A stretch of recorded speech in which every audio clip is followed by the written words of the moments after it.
Hello नमस्कार दोस्तों, कैसे हैं आप सभी। तो उम्मीद करते अच्छे होंगे। तो एक बार फिर से हमारे यूट्यूब चैनल पर आपका स्वागत है भाई। अगर वीडियो आपको अच्छी लगे, हेल्पफुल लगे तो लाइक वगैरह सब्सक्राइब वगैरह कर देना भाई। तो आज बात कर रहे हैं हम इग्नू स्टडी। तो इग्नू से जो बच्चे स्टडी कर रहे हैं ना, तो वो 70% नंबर कैसे लेकर आ सकते हैं किसी भी डिग्री या डिप्लोमा में। तो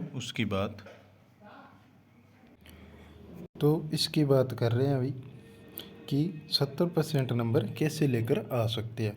तो सबसे पहले आपको क्या करना है, कोई भी क्वेश्चन देख सकते हैं आप, प्रीवियस ईयर क्वेश्चन देख सकते हैं भाई। सबसे ज़्यादा रिपीट हुए क्वेश्चन, यानी कि हर मान लो आज से 4-5 बारी कम से कम रिपीट हुआ है क्वेश्चन हर एक एग्ज़ाम में।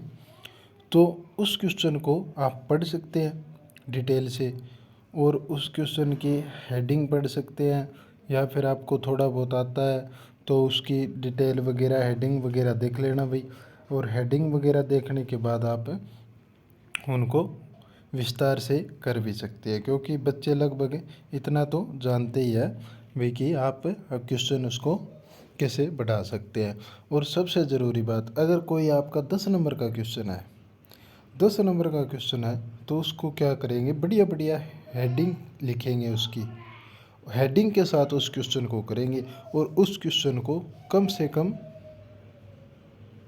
4 पेज में आपको लिखना होगा। उस क्वेश्चन को तीन तीन प्लस तो पेज करने ही पड़ेंगे, 3 कम से कम मिनिमम आपको 3 पेज करते हैं तो आपको 8 से 9 नंबर मिल जाएंगे उस क्वेश्चन के, अगर आप 3 पेज करते हैं तो।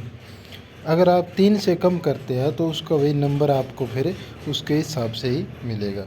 और सबसे ज़रूरी बात है कि आप जो भी क्वेश्चन लिखें हेडिंग के साथ हेडिंग बनाए, उसको यहाँ पर टिक करें और हेडिंग बनाए, और उसको हेडिंग विस्तार से लिखें।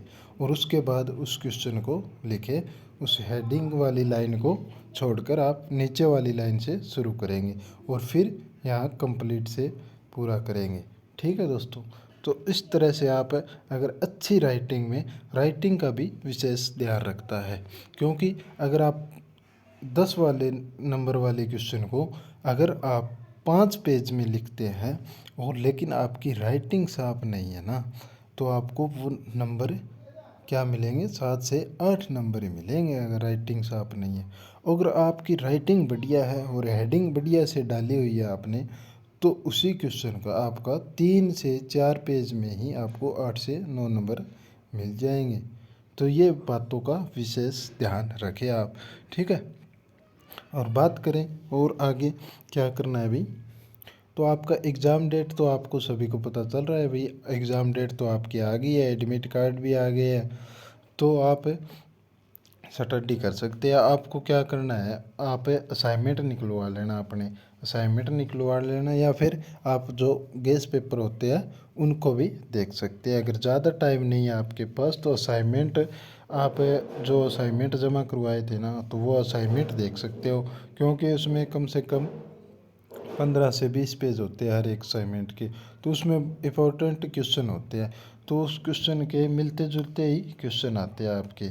जैसे हिस्ट्री की बात करें या बीए में जो भी क्वेश्चन आते हैं, जैसे कि अकबर के बारे में विस्तार से चर्चा करें, मुग़ल साम्राज्य के बारे में विस्तार से चर्चा करें, तो आपका इसमें असाइनमेंट में इससे रिलेटेड एक क्वेश्चन मिल जाएगा भाई। मुग़ल साम्राज्य की नींव किसने रखी थी आपकी, और इसमें कौन कौन से राजा हुए थे, इसमें सबसे ताकतवर राजा जिसका साम्राज्य दूर दूर तक फैला हुआ था, तो इस तरह से मिल जाएंगे। तो उसकी हेडिंग डाल डाल के आप उनका नाम लिख लिख कर आप उसका विस्तार से चर्चा कर सकते हैं। तो सेम ही क्वेश्चन मिलते हैं, थोड़ा बहुत इधर उधर होता है, तो वो आप अपने हिसाब से बना सकते हैं। ठीक है दोस्तों। तो इन बातों का खास कर से ध्यान रखें, तो आपको गारंटी देता हूँ मैं 70% से आपका नंबर बिल्कुल कम नहीं रहेगा। ठीक है दोस्तों।